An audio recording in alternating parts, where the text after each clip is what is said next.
தமிழ் நண்பர்கள் அனைவருக்கும் வணக்கம். அக்னிச்சிறகு சேனல் சார்பாக இந்த வீடியோவுக்கு உங்களை அன்புடன் வரவேற்பது நான் உங்கள் கௌசி.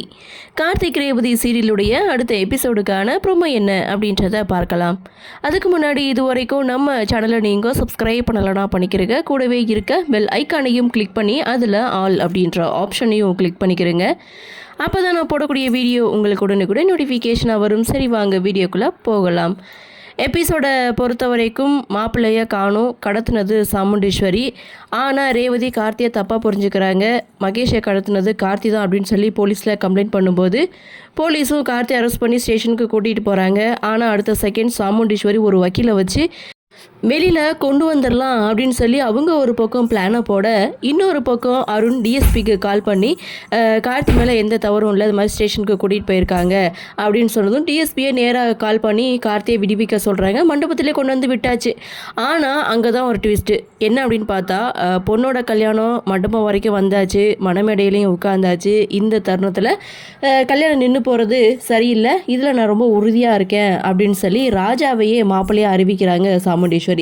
இதை கேட்டு ரேவதி செம்ம ஷாக் ஆகுறாங்க. கல்யாணத்துக்கு ஒத்துக்க மாட்டேன்னு சொல்கிறாங்க. அப்போ தான் சாமுண்டீஸ்வரி ரேவதியை தனியாக கூப்பிட்டு வச்சு, நீ எதுக்காக கல்யாணத்துக்கு ஒத்துக்க மாட்டேங்கிற, இந்த கல்யாணம் ரொம்ப முக்கியம் அப்படின்ட்டு. ராஜா ரொம்ப நல்லவன், நான் ஒரு பிஸ்னஸ் தொடங்குறதுக்கு முன்னாடி 1000 தடவை யோசிப்பேன். இது என் பொண்ணோட வாழ்க்கை. அப்படி இருக்கும்போது நான் யோசிக்காமல் இந்த முடிவை எடுத்திருப்பேனா? இப்போ நான் எடுத்த முடிவு உனக்கு தப்பாக இருக்கலாம், ஆனால் நீ ஒரு நாள் யோசிப்ப, அம்மா எடுத்த முடிவு கரெக்டு அப்படின்னு சொல்லி நீ ஒரு நாள் யோசிப்ப. ராஜா ரொம்ப நல்லவர், நீ அவரை கல்யாணம் பண்ணிக்கோ அப்படின்னு சொல்லும்போது ரேவதி பார்த்திங்கன்னா, இன்னைக்கு வரைக்கும் மகேஷ் தான் மாப்பிள்ளைன்னு சொன்னீங்க, இப்போ ராஜா தான் மாப்பிள்ளைன்னு சொல்கிறீங்க, என்னம்மா அப்படின்னு சொல்லி ரேவதி ஒரு பக்கம் கேட்க, அந்த இடத்துல சாமுண்டீஸ்வரி ரேவதியை சமாதானப்படுத்துகிறாங்க. இதோட இந்த ப்ரொமோவையும் முடிச்சிருக்காங்க. அடுத்து என்ன நடக்கும் அப்படின்ற ஒரு எதிர்பார்ப்பு. எப்படியோ சாமுண்டீஸ்வரி ரேவதி கிட்ட பேசி சம்மதம் வாங்கிடுவாங்க. அடுத்து ராஜா கிட்ட பேசணும்.